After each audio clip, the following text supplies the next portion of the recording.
This mind has introduced ways, introduced methods, introduced choices, introduced so many diverse, sometimes weird, wonderful, sometimes not so good ways to reflect what you are. But it cannot totally reflect what you are, because you already are what you are. Now, this speaker is not here to tell you what you are. You are already that. There's no seeking, no understanding, no knowing, no alternative mind ways that can truly replicate what you are. The mind seeks for happiness. You are beyond happiness. But you have no understanding what the value of happiness is in comparison to what you are. The mind is trying its damnedest, its hardest to try and achieve something that is unachievable, because you are pure, pure, pure, contented, balanced love. Until the mind says you need to search and seek for something because you're not happy. Because happy is a measurement between sadness and happiness. Happiness is a measurement between pain and pleasure. And I'm only using happiness, every state. Love, that shadow love that we seek for, we already are. It's not a riddle within a riddle, it's nothing you can do. The minute you surrender to the mind, when the mind says you need to have something in your life that is not there, that's the Ramana Maharshi gladiator you. No, not that mind. No mind, not that. One does not need anything more than what one is. The mind gives you names and calls you a body and calls you a person and calls you an identity, and it's just add-ons, an app. But these apps are useless. Not the practicality of the apps. Yeah, no, they are vital. The body is vital. But they're adding no spice or salt or herbs onto what you are. They are, in fact, masquerading what you are. Mind is a puppet in front of you, and it appears to be you in a body, and it appears to be a world full of names and identities and guidelines and rules and regulations and confusions and needs and wants and mores and attachments and achievements and associations and paths and ways and methods and practices to establish a perfect life on here. And you were born perfect and you'll always be perfect. The inadequacies that the mind puts on you, that measurement between me and you, oh yeah, you are bigger than me, you have so many more attributes, you are so much more successful, blah blah blah blah blah. You are pure life, pure love. And that's the whole realization, that you can search for an awakening and wait for this wonderful new awakening, this wonderful new enlightenment.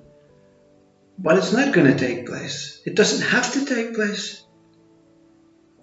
You have to remove these thoughts and these ideas and these speakers that say, this is the way to do it. There is a way to do it. Yeah, the way to do it is to be it. And not depend on a mind that takes you to this happiness. Show me happiness. What is happiness? What is this, love that we have made up. Oh, we have different kinds of loves. Well, you condense them all into one ball, okay? And throw them away. Because the one that throws them away is the one that is that condensed, pure, undiluted, unbelievable love. But the problem for the mind is, it's not what the mind's expectations are. The mind's expectations are, no, I can show you something better than what you are. The mind cannot show anything, it just reflects what you are. It's not here to try and harm you, it's here to say, wow, I am amazed by you. I am inspired by you. I am in awe. I want to reflect you. I want to dance in front of you so that you see me and give me some worth. Doesn't this make sense to a human, in a human body, in a human life? Isn't this what happens every day? I want to go on Britain's Got Talent. That's the mind that wants to go on Britain's Got Talent, to the apparent judges that don't exist. Because you're dancing or appearing on Britain's Got Talent to reflect, a mind is dancing on Britain's Got Talent to reflect what it sees as you. You may be the body on the stage, you may be the one that is singing or juggling or dancing, but you are trying to reflect, our mind is trying to reflect a beautiful experience of what you are. All humanity is confused through a mind. It's only the mind that's confused, because the mind is not succeeding. The mind seems to be failing. And then every odd day the mind seems to come through and say, oh, now I can show you what you are. And then something else comes in top. I can show you happiness. And mind goes, oh no, how can I show them happiness? I don't know what happiness is. How can I show them joy? What is joy? What is logic? Show me logic. Give it to me in my hands like I can see these states that have no form or have no apparent, permanent, visible through the emotional senses. You cannot touch happiness. You cannot see happiness. Yeah, but you can see versions of human interacting. Not happy, a mind replicating this, what we truly are, this whole thing that we truly are. The speaker's not saying the human body, that this human body is what it truly is. It is beyond this. Somewhere in this and out of this, one exists. Everything is coming through whatever I am. The body, the world, the universe is sailing through at billions of light years per second, per nanosecond. And I, the one inside, or the one all over that experiences the universe and all these planets and all these stars and all these molecules and atoms, whatever you want to call them, whatever names you want to give it, God, spirit, soul, form, everything is flowing through. Everything, happiness is flowing through, love is flowing through, mind is flowing through, body is flowing through, brain is flowing through, whatever I am. But that what I am cannot be defined, cannot be measured, cannot be identified, understood. Because consciousness is all that I am. Consciousness is not in molecules and atoms and separate entities. Consciousness is everything, appearing as everything, with a mind trying to reflect it. You don't have to seek, you don't have to search, you don't have to just deny everything that mind says. With gratitude. Thank you, mind. No, thank you. I am that what I am, says God to Moses. I am that I am. When you say everything is that what it is, you're speaking about yourself.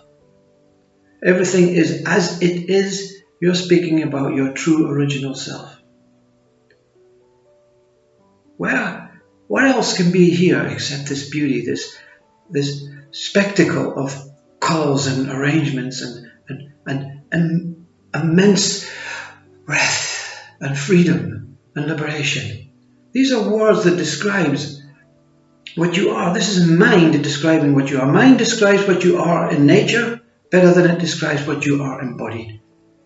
Because mind says the body is important. The body has ego. The body needs to survive.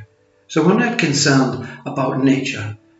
We're not concerned about beauty and love and true wholeness. We're only concerned about humans. We're only concerned about helping other humans and helping ourselves. This is in mind being confused. We're only interested in humanity. We're not interested in anything else. That's all I speaks about. I is that human common denominator that keeps I thinking about I. And I is you and me.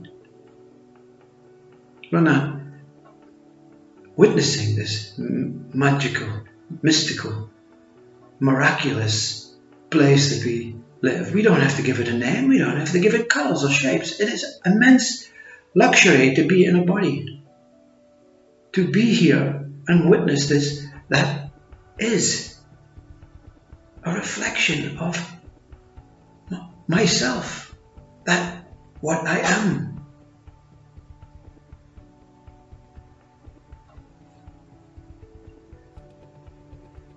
Nine years of joy and bliss and meditation. That's what the mind says. That's what this enlightenment is. 9 years of joy and bliss and emptiness and freedom and liberation.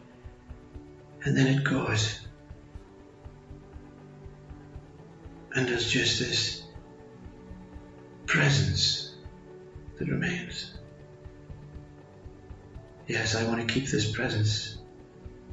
You can stuff your joy and your bliss and your happiness and your pretend love and your all these states.